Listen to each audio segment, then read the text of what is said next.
Today, we will be making the most amazing mashed potatoes you've ever had. My family and I discovered these potatoes while dining at Whispering Canyon, located at Disney's Wilderness Lodge Resort.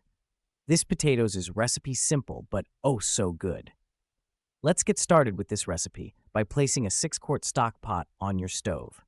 Now that your pot is on the stove, add 8 to 10 cups of water.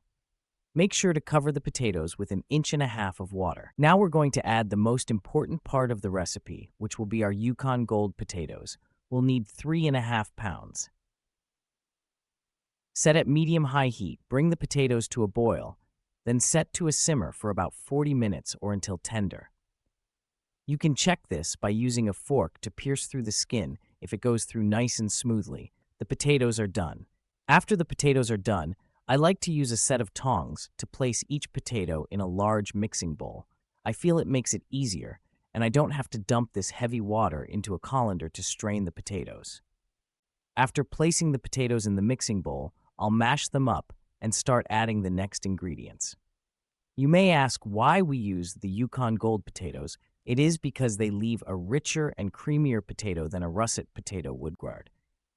The ingredient that we're adding to the potatoes will be a cup of milk. You can use heavy whipping cream, half and half, or milk. Any of these are a good option for your mashed potatoes. It just depends on how rich and creamy you want your potatoes to be.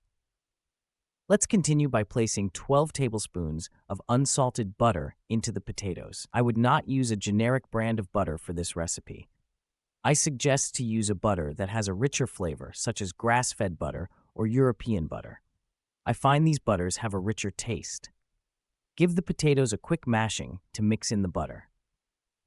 Now it's time to start finishing this recipe off with about a tablespoon of salt. It's important to note that you can use less or more salt in this recipe. Remember, you are ultimately in control of the recipe, and your taste is what matters. We'll do a little bit more mashing and stirring. Let's top this recipe off with a teaspoon of black pepper. If this is not spicy enough for you, can add more. If it's too spicy, then use less. Now let's do our final smash and stir. Make sure and get all the ingredients combined. Here's a bowl of buttery potato goodness.